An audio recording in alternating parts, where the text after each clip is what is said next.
Hello and welcome. My name is Alan, and we are back with more in the Buddha's words. Today, I think we finish up the introduction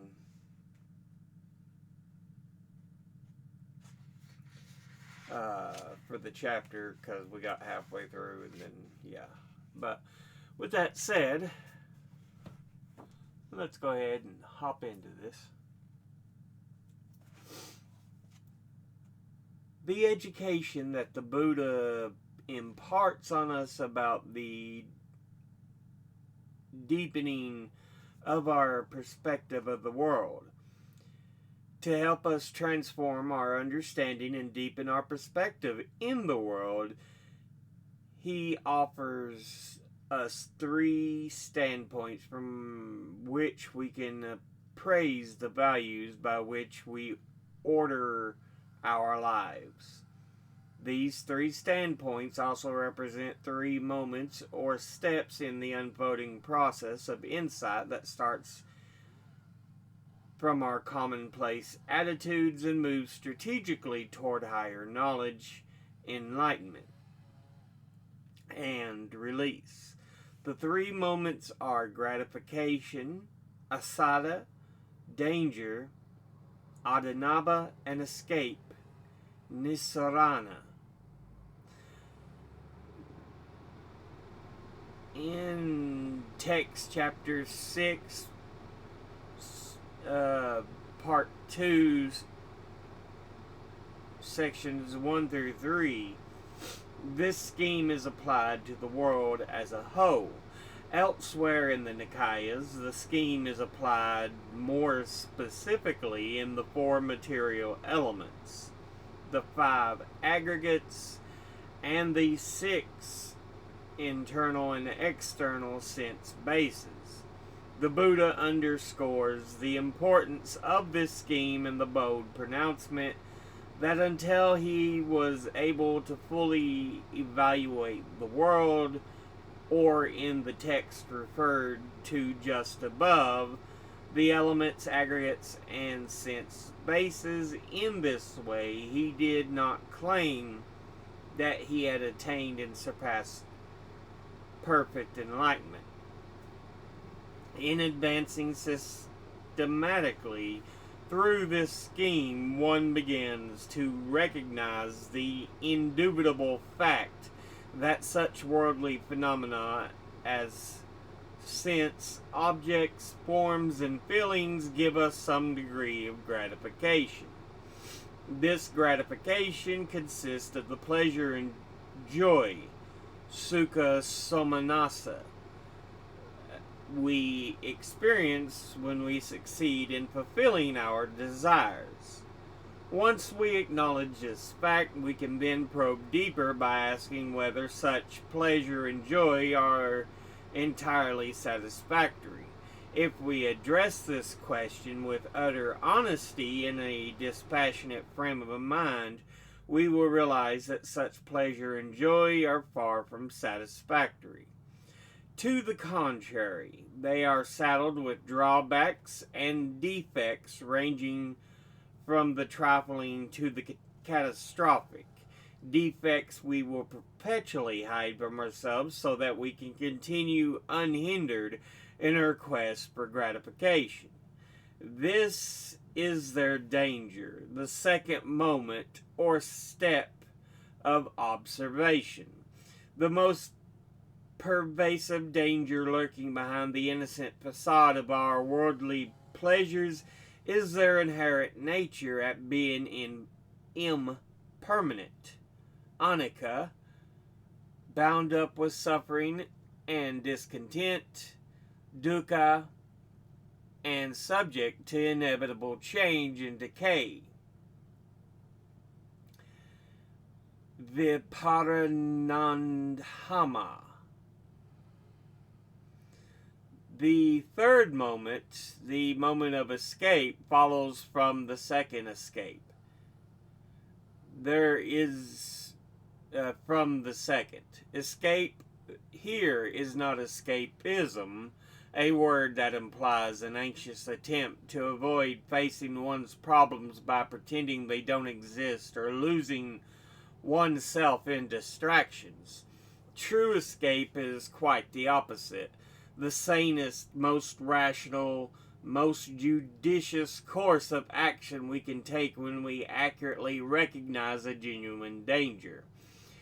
It is our search for an exit from a burning building, our visit to the doctor when we're beset by persistent fever, our decision to give up smoking when we understand how it jeopardizes our health. Once we see that the objects of our detachment are flawed, beset with hidden dangers, we then realize that the way of escape lies in dropping our attachment to them. This is the removal of desire and lust, the abandoning of this is the removal of desire and lust, the abandoning of desire and lust. Chandraga Vinaya, Chandraga Pahana, referred to in the text. The Pali commentators, not surprisingly, connect these three moments to the Four Noble Truths. Gratification implies the second noble truth, for pleasure and joy arouse craving, the origin of suffering. Danger is the truth of suffering itself, and escape is the truth of the cessation of suffering, which also implies the Noble Eightfold Path. The fourth truth, the way to the cessation of suffering. In text 6, section 3, the Buddha uses his threefold scheme to make a detailed appraisal of three major objects of attachment: sensual pleasures, bodily form, and feelings. The major portion of the sutta is devoted to an examination of the dangers of sensual pleasures. It begins with a close-up view on the tribulations that a clansman, a young householder pursuing the ancient Indian counterpart of a professional career, might undergo in his quest for sensual gratification. As the discourse unfolds, the scope of the examination widens from the personal to the collective, encompassing a broader social and political consequences of this quest. It reaches its climax in striking images of the warfare and human devastation that follow from the frenzied mass drive for sensual gratification. Form is the physical body. The Buddha begins his treatment of form by asking the monks to consider a beautiful young girl. He then traces the progressive stages of her physical decay, through old age, sickness, death, and eventual disintegration of the corpse until it is reduced to powdered bone. To show the danger in feeling, the Buddha selects the feelings of a meditating monk in the jhanas, the meditative absorptions, the most refined, mundane experiences of pleasure and peace. He points out that even though lofty feelings are impermanent, unsatisfactory, and subject to change, even these lofty feelings, although the following text do not explicitly apply to the threefold scheme, its underlying presence is obvious. Emphasis falls on the aspect of danger, the two texts presented in section 4 again accentuate the pitfalls in sensual pleasures, but do so differently from the text of the preceding section. In text 6, section 4, part 1, the Buddha appears in dialogue with a pompous householder who imagines that he has cut off all worldly affairs. To dispel his complacency, the Buddha uses a series of similes that expose the deceptiveness of sensual pleasures to show him that cutting off of affairs means, in his own system of what the cutting off of affairs means in his own system of training. The use of similes prevails in text 6, section 4, part 2, as well, which pits the Buddha against a hedonist named Magandiya.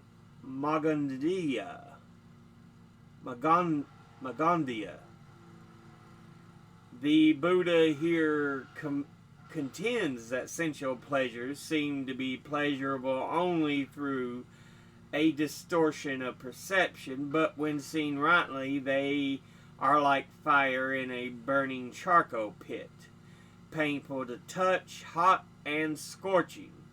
This passage includes some of the most powerful similes in the Nikayas, and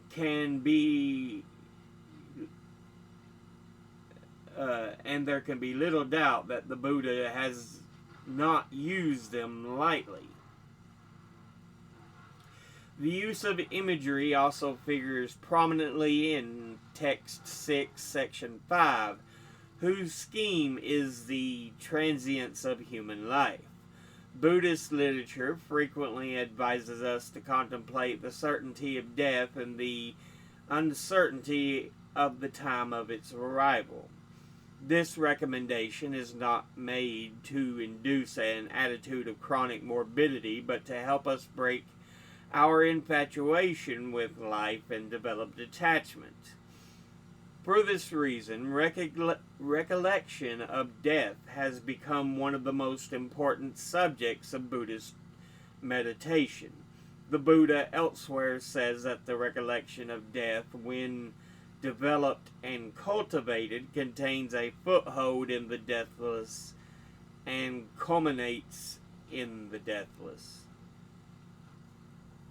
Here, the transience of life is underscored by counting up the number of days, seasons, and even meals in a single life. Text 6, part 6, or section 6, is an excerpt from the Ratthapala Sutta, which accounts the life of the disciple the Buddha called the foremost of those with who have gone forth out of faith. Ratthapala was a young man from a well-established family who was so deeply stirred upon hearing the Buddha teach that he at once decided to embrace the homeless life of a monk. The Buddha asked him to obtain his parents' permission, but his parents, being strongly attached to their only son, adamantly refused to give their consent. Ratthapala thereupon lay down on the ground and refused to eat or drink, determined to die right there and receive the going forth. His parents finally relented and permitted him to become a monk, on the condition that he later returned to visit them. Years later, when he visited his parents, they tried to entice him back to the household life, but since he had already attained arahantship, he was now beyond any possibility of disrobing. After leaving their home, he went to the royal pleasure garden, where he gave a discourse to King Koravya on 4 summaries of the Dhamma. This discourse conveys his profound insights into the depth and universality of suffering, explaining in simple and lucid words why he, like countless other capable men and women in the prime of life, choose to leave the comforts of the household for the uncertainties of the homeless state. Craving for sensual pleasures is one trap that keeps beings bound to the round of rebirths. Another major trap is attachment to views. Thus, to clear the path to Nibbana, the Buddha not only has to dispel infatuation with sensual pleasures, but also has to expose the danger in views. This is the theme of section 7. The most dangerous of wrong views are those that deny or undermine the foundation of ethics. Text 6, section 7, part 1 draws together a number of perils posed by this type of wrong view. Prominent among them is rebirth in the lower realms. Views also lead to one-sided, unbiased interpretations of reality that we cling on to as accurate and complete. People who cling tenaciously to their own views of a particular situation often come into conflict with those who view the same situation in a different light. Views thus give us rise to conflicts and disputes. Perhaps no text in all the world literature has depicted the danger of dogmatic clinging more succinctly than the famous parable of the blind men and the elephant, included here as text 6, section 7, part 2. Text 6, section 7, part 3 draws on a contrast between the pair of distorted views known as eternalism, Sasatavada, and annihilationism, Uchedavada, also called respectively the view of existence, Bhavadikti, and the view of non-existence, Bhivadikti.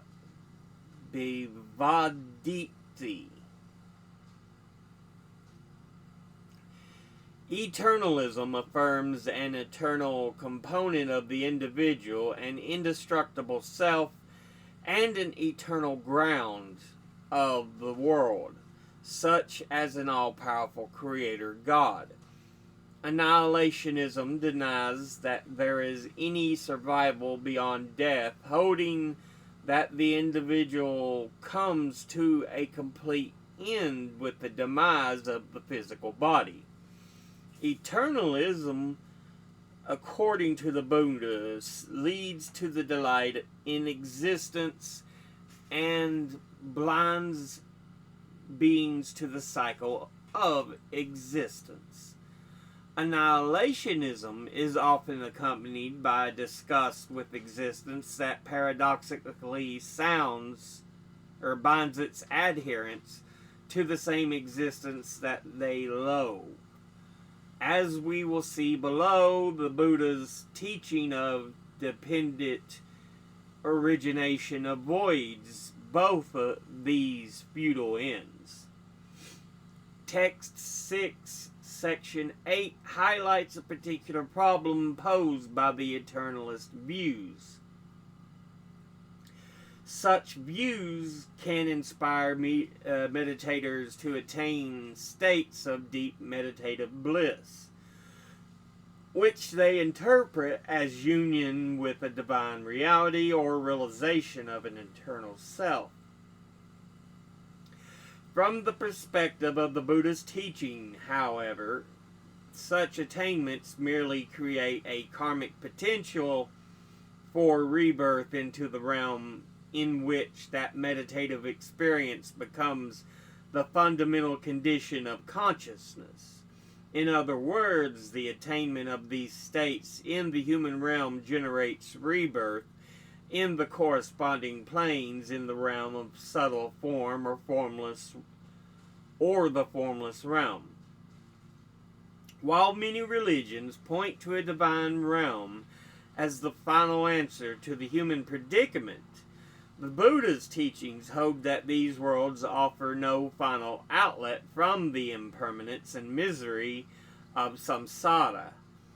The text cited here shows that certain meditators attain the four divine abodes and take rebirth in the corresponding planes of the Brahma world, where they might abide even for as long as 500 great eons.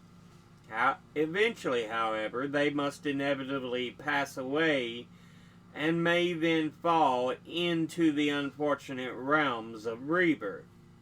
Similar texts not included here say the same respectively about realms of rebirth corresponding to the jhanas and the formless attainments. The two suttas that constitute the final section of this chapter again take up the unsatisfactoriness and insecurity of conditional existence, reinforcing their message with dramatic imagery. In text 6, section 9, part 1, the Buddha declares that the amount of tears we have shed while wandering through the rounds of rebirth is greater than the water in the four great oceans. In text 6, section 9, part 2, he tells us a group of 30 monks that the amount of blood they have shed when they were slaughtered and executed in the round of rebirths is greater than the water in the four great oceans. According to the compilers of the sutta, the impact of this discourse upon the 30 monks was so powerful that all attained full liberation on the spot. But that ends the introduction, which means in the next episode we'll be heading into the actual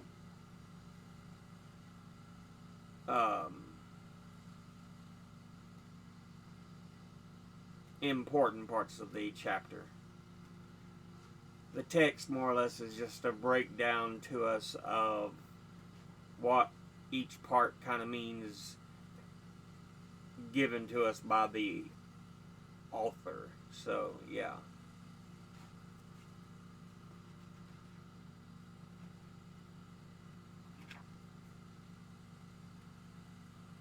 We're just looking at the pages. 423, 191. So we're getting to halfway, almost there. We're getting through the book, slowly but surely.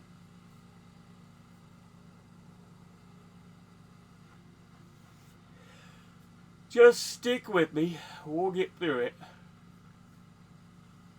But yeah. We'll go ahead and end this episode here. As always, educate thyself. Think, read, study, learn. Someone tells you something you have trouble believing, ask them to cite their sources. Thank you all for watching. I'll see you all in the next one. Until then, later.